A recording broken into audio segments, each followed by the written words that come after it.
Bem-vindo ao Bastidores da Inovação, podcast da The Bakery. Eu sou Felipe, fundador e chefe de Growth aqui da The Bakery. Estou comigo hoje a Gabriela, nossa COO, e a gente tem o prazer de receber aqui André Daré, presidente da Núclea. André, você está aqui no mercado financeiro, sistema financeiro de maneira geral, há mais de 20 anos, comandando a Núclea. A Núclea, pessoal, muito pouca gente conhece quem é a Núclea, mas todo mundo eventualmente passa pela Núclea. Eu queria que você explicasse um pouquinho também o que é a Núclea, como que nasceu, para onde está indo, mas bem-vindo, é uma honra ter você aqui. Conta um pouquinho para a gente aqui, quem é você? Obrigado pelo convite, uma honra aqui estar sendo um dos primeiros, né, a estar participando do podcast aqui com vocês. Cara, a Núclea, ela é uma empresa que ela surgiu nos anos 2000, um outro nome, ela chamava CIP, que era Câmara Interbancária de Pagamentos. Foi uma união, uma associação sem fins lucrativos entre os bancos, naquela época, para criar e implementar o sistema brasileiro de pagamentos digital. Até os anos 2000, se você quisesse fazer uma transferência de um banco para outro, o meio que se usava, ainda usa hoje, mas menos, é o cheque. E aí você não existia transferências online no mesmo dia. Você tinha que fazer um cheque, dependendo do valor, podia compensar só em 2 ou 3 dias. Né? Então, e era isso. O sistema de pagamento do Brasil se dava por transferências de uma conta para outra por meio de cheque, ou você tinha que depositar o dinheiro fisicamente nas agências. Né? E aí, com a tecnologia avançando, os bancos, nos anos 2000, já passou a ser viável e já passou a existir tecnologias para que as transações fossem digitais, não mais por meio de compensação de cheque. E aí, os bancos se uniram, em vez de cada banco criar um seu próprio sistema e se conectar com cada um individualmente para poder fazer as transferências digitais, é mais fácil criar os bancos fazerem uma associação onde todo mundo se junta, investe na criação de um sistema centralizado, e aí padronizado, que define como tem que ser cada transações, e daí, uma vez que um banco se pluga nesse sistema, ele está conectado automaticamente com todos os demais. Né? Foi assim que nasceu o Sistema Brasileiro de Pagamento Digital. E na época era a TED e o DOC. Né? E foi um sucesso, né? Foi um sucesso. Acho que o Brasil foi um dos primeiros a fazer, assim como atualmente está sendo muito inovador no Pix. Naquela época, a TED e o DOC era o que era de mais moderno que tinha no sistema financeiro também mundial. Né? E o sucesso foi tão grande dessa implementação que todos os serviços de conexão entre bancos que pudessem ser compartilhados começaram a ser demandados para que a CIP, na época, desenvolvesse, porque você tinha uma redução de custo enorme. Imagina, você desenvolve um sistema, só um desenvolvimento, basta você se conectar, você já está plugado com todo o ecossistema financeiro. Né? Isso permitia ganhos de escala, porque você investe na tecnologia, na época era mainframes, não tinha cloud, né, a nuvem, mas você investe num mainframe parrudo e todo mundo compartilha aquela estrutura, e era sem fins lucrativos, então a CIP cobrava preço de custo das transações, e isso permitia que as transações fossem baratas. E aí começou a surgir vários serviços de lá para cá. Então, hoje a gente tem o boleto, e 100% dos boletos do Brasil passam pela Núclea. Então, quando você paga o boleto de um banco, para o dinheiro chegar em quem emitiu o boleto, que pode ser a conta pode estar em outro banco, né? Você pode pagar num banco A e o dinheiro precisa chegar no banco B, numa outra conta de quem emitiu o boleto. Então, quem faz essas conexões todas para que o boleto saia de uma instituição e vai para outra, é a Núclea. A mesma coisa para cartão de crédito. 90% dos sistemas de liquidação das transações de cartão de crédito passam pela Núclea. 10% não passa porque são empresas de menor porte que não são obrigadas pela regulamentação a passar. Todas as demais de maior porte, essas maquininhas, né, elas são obrigadas a se conectar com a Núclea para que a transação seja monitorada né? E a liquidação seja feita de forma segura.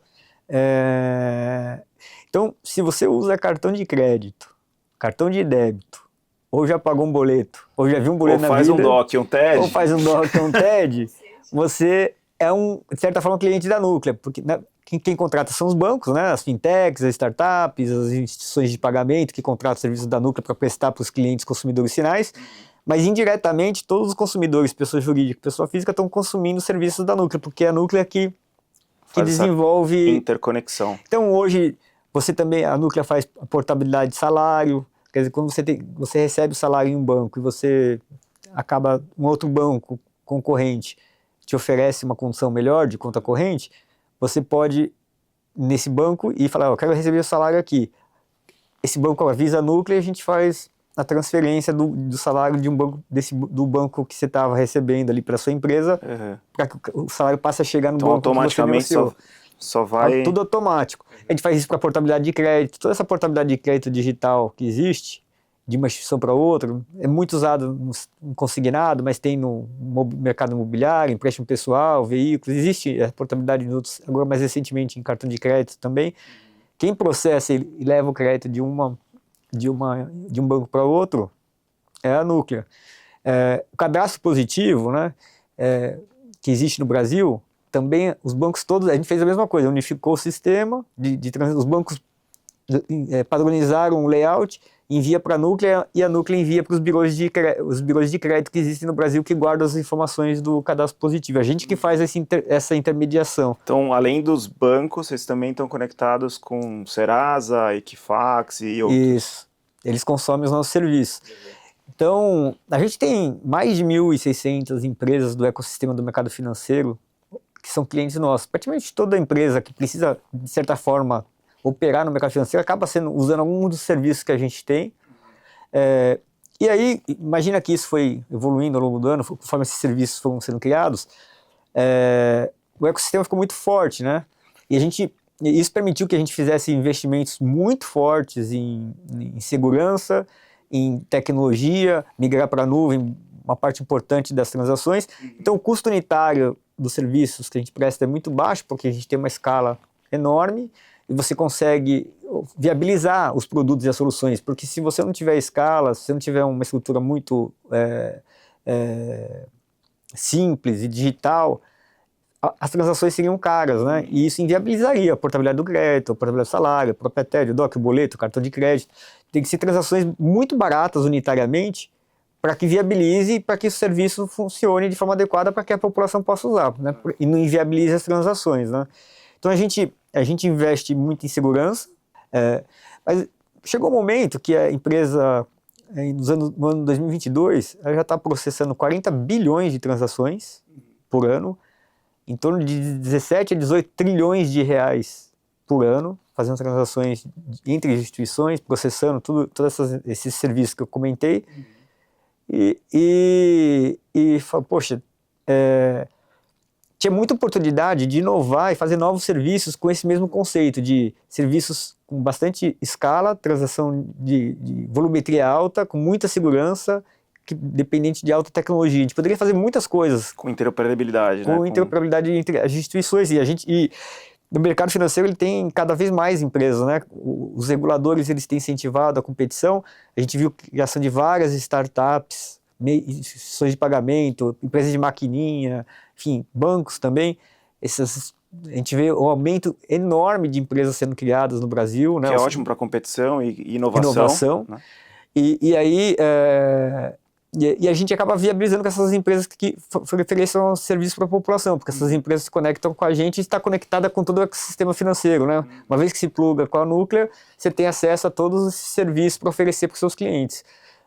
E se conecta com todas as instituições. Então, mas para isso, para a gente continuar investindo, fala assim, qual é o incentivo de você continuar investindo em inovação se você, de certa forma, não está gerando retorno para quem tem o capital, quem vai fazer o investimento? Porque você não podia distribuir dividendos, porque era uma associação sem fins lucrativos. Então a gente não tinha muito incentivo a fazer investimentos para inovação, porque, de certa forma, todo investimento não ia voltar para quem tem o capital. Então a gente desmutualizou a empresa, que é transformar a empresa, que era uma associação sem fins lucrativos, por uma empresa de capital fechado, uma SA com fins lucrativos. Os associados deixaram de ser associados, passaram a ser sócios. E aí, a partir desse momento, aí a gente passou a poder investir em inovação e criar novos serviços, e o valor agregado que a gente gerar para a sociedade acaba agora revertendo, né, esse valor agregado também para os acionistas que estão investindo no negócio e na inovação como dividendos. Então teve um momento importante, né, que foi esse momento de desmutualização da empresa em 2022. Na época eu era do conselho de administração da CIP, eu era diretor de inovação e produtos do Itaú, trabalhei 25 anos no Itaú, nessas áreas de produtos sempre, inovando em soluções para produtos e soluções para pessoa física e para pessoa jurídica. E o Itaú era um dos associados da CIP e tinha uma cadeira no conselho, né? Eu estava exercendo a função de presidente do conselho nesse momento, representando o Itaú. E quando a gente fez a desmutualização, agora, então é uma empresa agora que vai ser desafiada a inovar, criar novos serviços, com a mentalidade de gerar valor para a sociedade, retorno para os acionistas, criações de produtos novos. E aí os bancos que eram associados me convidaram para assumir a presidência na época era a CIP, né? E aí a gente falou, mas a gente está fazendo uma transformação gigante. A CIP deixou de ser uma câmara interbancária de pagamentos que só faz serviços de pagamentos, passou a fazer um monte de outras coisas, que eu até comentei várias delas aqui. Eu falei assim, então a gente precisa mudar o nome também, porque senão os clientes vão associar muito a serviços de pagamento, e a Núclea vai fazer tantas outras coisas com a tecnologia, que a gente precisa mudar o nome. E daí a gente resolveu trocar a marca, mudou para Núclea. Núcleo muito no sentido de núcleo, né? Enfim, no sentido de conexão entre os elementos da célula, enfim, que é o nosso DNA, de conexão entre agentes do mercado para gerar valor para a sociedade como um todo, né? A gente fala assim que o nosso propósito é fazer o seu negócio crescer, né? A Núclea faz, quando alguém me pergunta qual é o propósito da Núclea, é fazer o seu negócio crescer, né? Então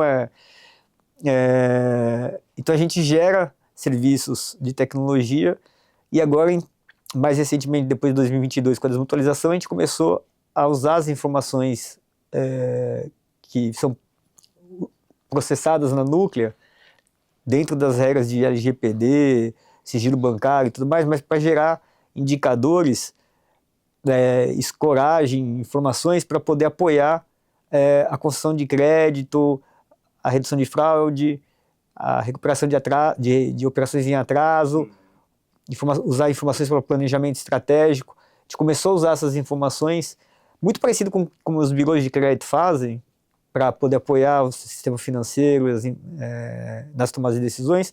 A gente passou a usar as informações da Núclea para poder também gerar dados para tomadas de decisões para permitir a redução de spread no país, né?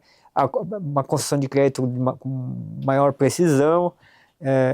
E a gente hoje é uma empresa de dados também, então a gente trabalha com apoio hoje, já as grandes instituições, mesmo as startups já estão usando os nossos dados para apoiar nessas decisões de crédito. Então a gente vê que uma fonte grande da inovação vem pela parte de inteligência de dados, e não só de processamento de dados como era naquela época, e a gente passou a diversificar os serviços bastante. A gente já tem várias outras linhas de produtos que eu posso falar mais para frente aqui para vocês. A Núclea é quase como essa camada invisível mesmo, né? Que a gente fala que não vê, mas para qualquer operação por minutos, sente, acho que, num nível de escala gigante aqui no país, né? E aí você estava falando, Daré, eu fiquei me perguntando quais foram os principais desafios para mover, né? Garantindo, assim, esse DNA, mas mover esse reposicionamento mesmo de CIP para a Núclea. É uma mudança, eu digo assim, o maior desafio foi uma mudança cultural, porque uma associação, ela foi feita com o objetivo de ter um serviço com baixíssimos custos, escala, muita segurança, e tudo padronizado. Então, quando você era um associado da CIP, você aderia ao sistema, e o sistema funcionava daquele jeito. Você falou, não tem customização, é o mesmo para todo mundo, não tinha uma customização para o cliente. Era normalmente desenvolvido para grandes instituições financeiras operarem, então acabava que era difícil conectar também, uma startup se conectar, precisava de investimentos para se conectar ao ecossistema altos, porque a tecnologia era cara, né? E aí, enfim, não tinha customização nenhuma, o mesmo serviço para todo mundo, tudo igual, e todo mundo tinha que desenhar conjuntamente os produtos e serviços. Normalmente esses produtos que eu falei, de boleto, cartão de crédito, TED, DOC, tem tudo convenções, regulações que é tudo muito padronizado, né? Ao mesmo tempo que eram soluções muito inovadoras, olhando na visão do mercado financeiro, o mercado financeiro nacional sempre foi muito avançado. Comparado com outros países, acho que é o melhor do mundo. É um dos melhores do mundo, os que mais geram inovação, ao mesmo não tem uma núclea, né, como a núclea em outros países, ao mesmo tempo que era super inovador, ao mesmo tempo ele ficava um pouco engessado, porque muito padronizado, o que era bom de um lado, mas gerava uma inércia muito grande. Uma inércia difícil de você customizar soluções para perfis de clientes diferentes.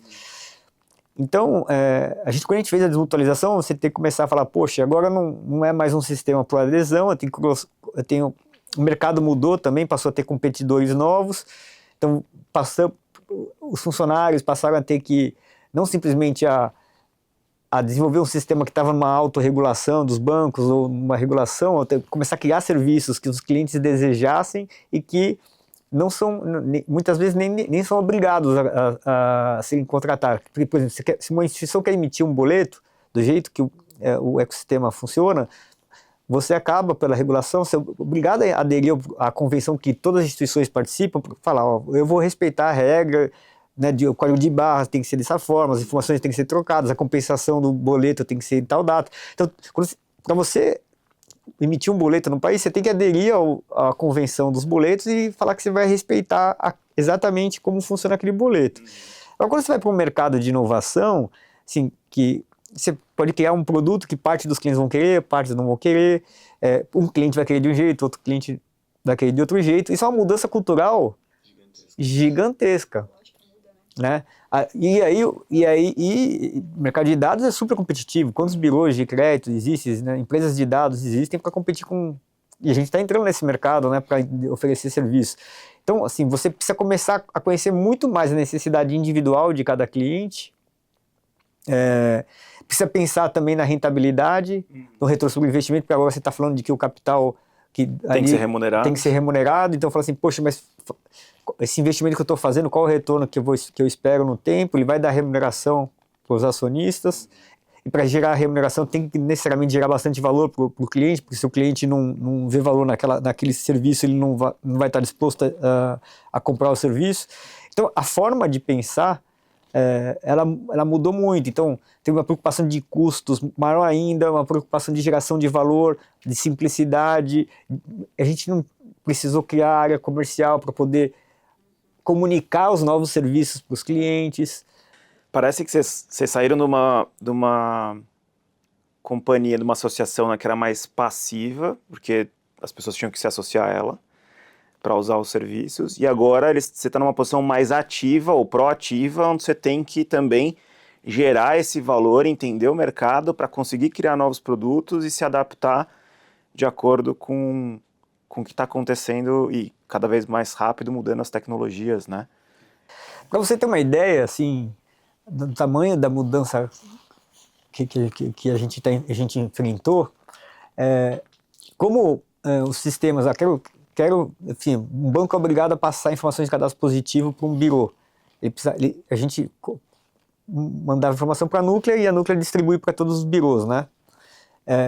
Então, acaba sendo obrigado. Eu preciso contratar a Núclea, porque se eu não contratar a Núclea, eu vou ter que mandar informação para cada um. Para cada um, o custo disso é muito alto. É muito mais simples e barato contratar a Núclea. E nem as instituições querem mais ficar se conectando também. Imagina você fazendo um contrato bilateralmente com cada birô. Isso funciona para todas as transações que a gente tem, né? Porque imagina você tendo que fazer a portabilidade de salário, fazer um contrato com cada instituição para ver como que vai funcionar o arquivo. Então, assim, de certa forma, é muito prático você entra na Núclea e você está conectado automaticamente com todo mundo. Então, de certa forma, você não precisava vender o produto, porque assim, ele era um produto barato, escalável, seguro, e te coloca em contato com todo... Então, assim, se você queria fazer aquele serviço, você simplesmente se conectava à Núclea, né? E Então, você não precisava ter nem prospecção de clientes. Os clientes vinham automaticamente até a gente. Quando você começa a criar serviços, onde você cria serviços que agregam valor adicional para o cliente, mas eles não são essenciais para a transação, o cliente só vai consumir se fizer sentido para ele, né? E aí você precisa ter pessoas para a área comercial, para começar a falar, para conversar com o cliente, entender a necessidade do cliente, para vender o produto. E quando a gente criou a área comercial para começar a criar esse serviço, ele falou, cadê o telefone dos clientes? Ele falou assim, cara... Cadê o e-mail, o telefone? Cadê o e-mail, o telefone? Quem são... Cara, ele falou, cadê? Ninguém sabia onde estavam as informações, porque falou assim, cara, não precisa, os clientes que procuravam a Núclea, não era a Núclea que precisava procurar os clientes. Então os clientes tinham que ter o telefone da Núclea. Você quase que não tinha uma área comercial, você tinha uma área de integração, né? Uma área técnica, e agora você teve que mudar ali para uma visão comercial, que é uma venda técnica, mas é uma venda de negócio, né? Então, assim, a gente não tinha área de CRM, para você ter uma ideia. Que hoje, assim, é impensável, né? Daí hoje, óbvio que a gente tem já hoje estruturas, a gente passou a pesquisar a satisfação de clientes, a gente tem comitê mensalmente para entender as necessidades dos clientes, entender o que os clientes estão elogiando, o que eles estão reclamando, para a gente melhorar os nossos serviços. A gente quer, enfim, está se propondo para ser a infraestrutura de mercado que mais encanta os clientes. Essa é uma proposta de valor que a gente tem, né? A gente fala lá dos nossos valores novos, que nós somos apaixonados por clientes. Que realmente é isso, atender bem, entender a necessidade, surpreender, trazer inovações, né? Ajudar os nossos clientes a crescer e desenvolver os negócios deles. E essa é uma transformação cultural. A gente não fala que se transforma culturalmente de um dia para o outro, não existe isso, né? A gente está falando de comportamento das pessoas, é mudar a cultura. Então, E agora, assim, falando de cultura, a cultura do consumidor também está mudando, tem novas tecnologias, novos produtos e serviços sendo criados no mundo. Blockchain, há um tempo atrás, nasceu, que trouxe um outro espectro, né, para os produtos financeiros. Agora Bitcoin e essas moedas digitais. Como é que hoje o que está acontecendo nesse mercado? Como é que vocês estão vendo a Núclea se disruptando, né, conseguindo criar novos futuros com esses tipos de produtos e serviços que estão nascendo? A Núclea, enfim, sempre foi uma empresa, por ser do sistema financeiro e o sistema brasileiro ser muito avançado, ela sempre esteve conectada na vanguarda da inovação, da tecnologia que existe no mundo, diria, né? E desenvolve tecnologia que normalmente surgem aqui primeiro no Brasil e depois vão para o mundo. Tem sido assim, historicamente, no sistema financeiro brasileiro. E a gente tem hoje a nossa rede de blockchain própria, com soluções e serviços de tokenização de ativos e serviços. A gente já tem soluções assim, que faz pesquisa e desenvolvimento. A gente tem times estudando Drex para a gente se conectar a nossa rede de blockchain ao real digital, né? A gente tem hoje todas as áreas, todos os gestores já estão, de todas as áreas da Núclea já foram treinados em inteligência artificial e estão aplicando em todas as suas áreas. Desde a secretária, usando inteligência artificial para apoiar nas relações de fazer atas e agendas, até o programador de sistema, usando inteligência artificial para programar, né, ajudar no desenvolvimento de programas e fazer os testes dos programas. Então, a gente tem usado bastante isso. Mas o que eu falo, assim, que a gente tem serviços hoje na Núclea que rodam no mainframe, que são uma tecnologia que tem 20 anos atrás, tem serviços que rodam na nuvem e já tem serviços que estão rodando no blockchain, né? Para mim, assim, a tecnologia é o meio, não é o fim. Então, na verdade, o que eu digo assim, qual é o problema que o cliente quer resolver? E aí, eventualmente, às vezes, blockchain é a melhor solução, às vezes vai ser uma transação por microserviços e APIs ou soluções em nuvem, e eventualmente a melhor solução vai ser no mainframe. O bom e velho mainframe. Então, o que a gente fala assim, o que vai determinar qual tecnologia vai ser usada vai ser a necessidade do cliente. O que é importante que a Núclea saiba assim, que ela conheça todas as tecnologias e quais são as vantagens e desvantagens de cada uma delas, e como é cada uma delas, e qual é a melhor para se aplicar àquele problema que o cliente tem. Então, a gente tem o leque de serviços, é óbvio que assim, as coisas vão mudando, o mainframe cada vez tem menos relevância, né, nas soluções, hoje a nuvem com serviços de API, eu diria que é uma predominância grande, mas a gente já começa a ver serviços em blockchain surgindo. Essas coisas mudam com o tempo, mas elas convivem, né? Elas convivem e muitas vezes o mainframe é o mais eficiente ainda. A gente fala, vale a pena migrar para a nuvem, serviço? Não, a gente faz isso, todo ano a gente faz esse serviço, porque os custos unitários mudam, né? A tecnologia vai evoluindo, a gente sempre revê, fala assim, eu deveria fazer isso no mainframe, eu deveria fazer na nuvem, deveria fazer no blockchain. Então, eu sempre falo assim, a tecnologia ela não é o fim, né? Ela é o meio e a gente tem que dominar essa tecnologia. A própria inteligência artificial, eu tenho conversado muito com o time, porque tem muitas coisas que pode ser feita por inteligência artificial atualmente. Mas já se fazia muitas coisas em automação, desde sempre. Sim, o sistema financeiro sempre foi automatizado, né? Mesmo sem a inteligência artificial. Sempre a gente fez algoritmos de automação.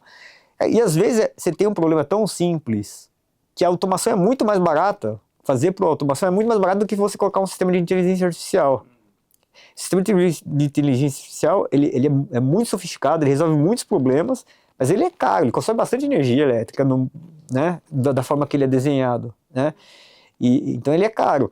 Então assim, nem tudo precisa ser automatizado ou ser usado a inteligência artificial. Mesmo a inteligência artificial, a gente faz uma avaliação. Isso aqui, qual é a solução que é melhor? É a aplicação de uma inteligência artificial ou uma automação simples? Então, resumindo, acho que as tecnologias, elas são o meio, nunca o fim. E aí você não tem que se apaixonar por uma tecnologia ou falar assim, eu só vou desenvolver agora nessa tecnologia ou naquela. Você tem que saber conhecer elas e ver qual que atende melhor a necessidade daquele cliente ou aquele problema que você quer resolver. A tecnologia é a favor do negócio, né? E não o negócio a favor da tecnologia. Às vezes surge uma tecnologia nova e você fala assim, você parte e fala, eu quero usar essa tecnologia, você não sabe nem o problema. Aí você começa a criar uma solução da sua cabeça, ou dos funcionários, ali, dos colaboradores, porque tem uma tecnologia nova, sem entender claramente se aquela tecnologia é a melhor, de fato, para poder resolver o problema do cliente. E eu acho que pelo o fundamento e a natureza da Núclea, né, esse problema ele tem que ser grande o suficiente para ser resolvido, né, para ter escala. Porque, como você falou, você vai ganhar frações de centavo em cada uma dessas transações, então ela precisa de alguma maneira escalar, né? A própria tecnologia de blockchain ela já existe há alguns anos, mas ela só está ganhando corpo, escalabilidade, custos unitários viáveis mais recentemente. Só agora que a gente começou a criar serviços que de fato são baratos, ganharam segurança e escalabilidade, que passou a viabilizar negócio. A gente chegou a criar uns 4, 5 anos atrás alguns serviços que as transações unitárias eram caras ainda, então acabaram não escalando, né? Hoje em dia já é possível você criar soluções em blockchain que são escaláveis. Bom, Daré, dado esse cenário que você trouxe para a gente, né, de estar sempre se atualizando ali com o mercado, à luz da própria dinâmica das mudanças do mercado, o que ficou na minha cabeça é como fazer isso tudo sem, de fato, perder, acho que um grande ativo que vocês têm, que é a parte da confiança, né? Como que vocês têm olhado para isso dentro da Núclea? Acho que qualquer empresa que queira atuar no mercado financeiro, acho que a questão de confiança ela é determinante, porque a gente está falando de patrimônio das pessoas, o dinheiro que as pessoas juntaram durante a vida, né? Então, elas depositam o dinheiro nas instituições ali, então a relação de confiança é importante. E uma infraestrutura de mercado que faz todas essas transações para os bancos, presta serviço para os bancos, tem que ser muito segura. Então, acho que então, seja um banco, uma fintech, uma empresa de infraestrutura do mercado, como a Núclea, Birô de crédito. Birô de crédito, todas essas informações, todas essas empresas, elas serem resilientes ao longo do tempo, elas precisam ter bastante relação de confiança com seus clientes, né? Para que não haja nem vazamento de dados e nem invasão de dados ou fraudes que façam desvio dos recursos. Acho que isso é meio que inerente ao mercado financeiro, acho que talvez ao mercado de saúde também, né? Porque tem o sigilo bancário no mercado financeiro, o sigilo da saúde no mercado do paciente, né? Cara, acho que o Pix foi uma solução super inovadora, né? Acho que foi um sucesso absoluto, talvez um dos maiores sucessos no mundo, né? Acho que uma das coisas que tornou ele viável foi talvez por ser regulado e o próprio regulador, né? O Pix foi desenvolvido pelo Banco Central, de certa forma fez um enforcement, né? Forçou que todas as instituições aderissem de forma gratuita, né? E oferecesse de forma gratuita para as pessoas físicas. Isso aí foi, enfim, isso permitiu, né, junto com as contas digitais, né, que também passaram, que é uma inovação não muito, relativamente recente no Brasil, né? Se você juntar as contas digitais com o Pix, isso permitiu a bancarização da população como um todo, né? Porque você não precisa pagar mensalidade mais de conta, você tem uma conta e você consegue fazer os pagamentos de forma gratuita. Isso foi espetacular. Essa combinação foi muito poderosa para o país e colocou muita gente para dentro do sistema financeiro, né? Então, aí o que a gente olha para o Pix é que, enfim, ele passou a ser mais um meio de pagamentos, assim como já tinha boleto, TED. Hoje não tem mais o DOC, a gente já encerrou o DOC, mas tem cartão de crédito, cartão de débito. O Pix passou a ser mais uma solução. E o que a gente passou a fazer, assim, é investir para falar assim, como que a Núclea, com o conhecimento que ela tem, pode usar a seu favor, né? E também prestar serviços que possam melhorar ainda mais a infraestrutura e o produto Pix. Até com o cartão de crédito, tem bancos que oferecem, né, pagamento de boletos por meio do cartão de crédito. Então, assim, acho que não tem nenhum instrumento tão democrático no Brasil quanto o boleto. E o boleto continua crescendo, né? Agora, o volume de emissões de boleto ele continua crescendo, mas você tem que modernizar os produtos. Então, o Pix ele acabou nos desafiando, né? Falando como a gente inova para melhorar ainda mais o nosso serviço. Dei um exemplo aqui da evolução do boleto, que passou a contar com o Pix também como solução ali para você. Então, hoje, o Pix bebe de todas as funcionalidades que o boleto tem também, né? Daré, falando de futuro e do que vem pela frente, no seu ponto de vista, o que garante relevância nos próximos anos para uma empresa de infraestrutura? Escala, confiança, dados ou capacidade de reinvenção? Acho que todos, né? Acho que se você não tiver um desses aí, você não sobrevive ao longo do tempo, né? Mas assim, eu acho que o que a gente tem, uma vez que você tenha custos unitários baixos, como uma empresa, né, isso viabiliza você escalar e viralizar os seus serviços, né? Se você tiver um serviço com transações unitárias caras, você vai ficar limitado pela escala, só serviços de muito valor agregado vão fazer sentido usar uma solução que seja cara, né? Então você tem que usar o máximo de tecnologia possível para poder, a seu favor, para você fazer soluções seguras, custo unitário baixo e escaláveis, né? Para que atenda a população como um todo, né? A gente tem investido em diversificação de receitas, né? Em novas soluções. A gente entrou agora, por exemplo, no mercado de infraestrutura para o mercado de seguros e seguradoras. A gente vai ser infraestrutura para poder registrar as apólices de todos os seguros, né?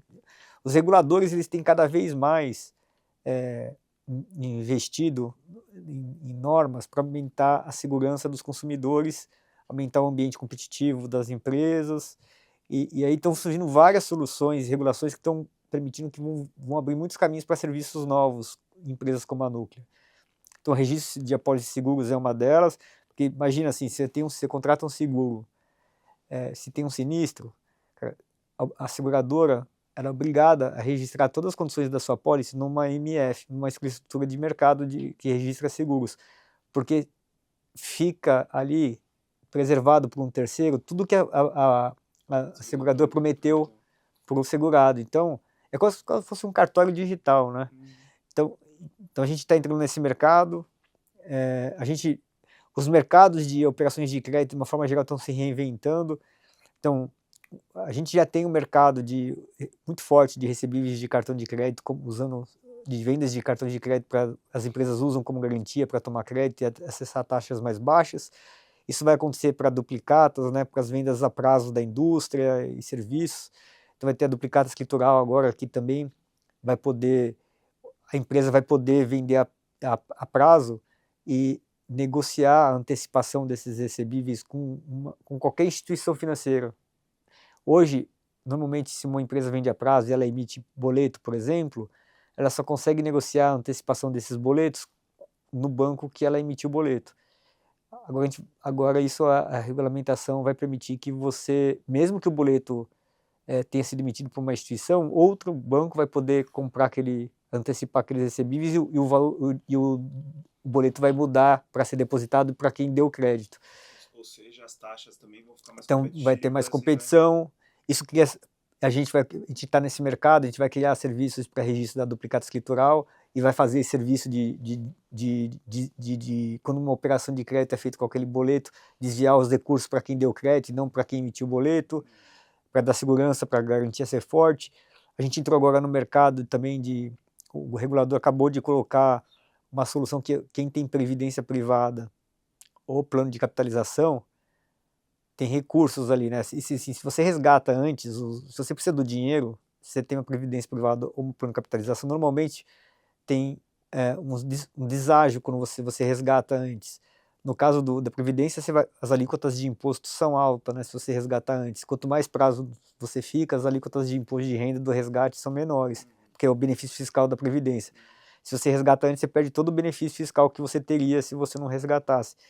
E a mesma coisa acontece com esses planos de capitalização. Tem a reserva técnica do plano de capitalização. Se você resgatar antes do vencimento do plano de capitalização, você acaba tendo resgatar um valor menor do que aquele que você aplicou no título de capitalização. Então, os reguladores, eles permitiram que esses investimentos, vamos chamar assim, possam ser dados em garantia em operações de crédito. Então, as pessoas vão poder usar, em vez de resgatar a previdência, falar assim, eu tenho uma emergência aqui, eu vou poder dar em garantia minha previdência, plano de capitalização, e aí a taxa de juros vai cair bastante, porque tem a garantia financeira dessa aplicação, e caso o consumidor não pague, daí a empresa o banco que emprestou vai poder resgatar o dinheiro ali para poder pagar a dívida. Isso vai permitir uma redução de spreads, né, também acesso a taxas mais baixas. Então, e a Núclea, e quem faz esse registro, quem trava lá, fala assim, olha, a garantia, para que a garantia seja atrelada ao empréstimo, e na hora se o empréstimo for pago, a garantia possa cobrir o pagamento do empréstimo, são empresas registradoras de garantias, e a Núclea faz isso. Então estão surgindo muitas oportunidades para a Núclea passar a atuar, registrando recebíveis e garantias, para que as instituições financeiras que queiram operar nesse mercado com garantia possam operar e oferecer taxas mais baixas para o consumidor. A tendência é que cada vez mais as taxas reduzam, porque as garantias vão ser muito mais sólidas, os sistemas vão ser todos automatizados, né? E para a gente é muito positivo. O próprio Pix, a gente tem falado do Pix parcelado. Imagina assim, uma empresa vai vender o Pix parcelado. Se alguém quiser antecipar, essa empresa quiser antecipar esse recebimento desse Pix com uma instituição financeira para ela receber à vista, quer dizer, quem comprou paga parcelado, mas a empresa que vendeu parcelado quer receber à vista, ela vai precisar também registrar numa operação, numa infraestrutura de mercado, para poder essa garantia que de fato ser usada para quitar o empréstimo, se o empréstimo for lastreado no Pix. Então o próprio Pix vai surgir, também está trazendo oportunidades para que a gente desenvolva soluções para que o Pix possa servir de lastro de crédito, assim como o cartão de crédito, o cartão de débito e os boletos vão servir.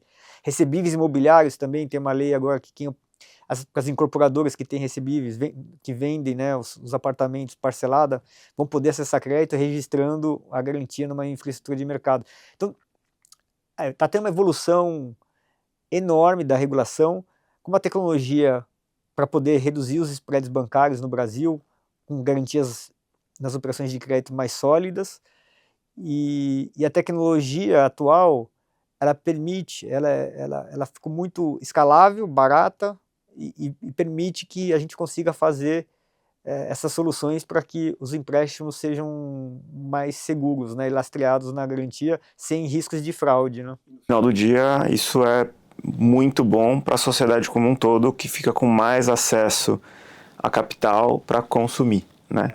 Seja para comprar um apartamento, um carro, enfim. E aí, quando a gente está falando de futuro, o que a gente tem falado muito assim, é inovar nesse sentido, buscar soluções que ajudem a apoiar as empresas, os consumidores, a reduzir o spread bancário no Brasil de forma segura, né? De uma forma, apoiar de forma sólida o sistema financeiro, e principalmente nessa área de concessão de crédito, recuperação de crédito, antifraude. Essas soluções que a gente tem oferecido, tem desenvolvido, usar a tecnologia para resolver esse tipo de problema. Então, a expectativa é muito positiva para o nosso mercado aí dos próximos anos e para o Brasil, de uma forma geral, né?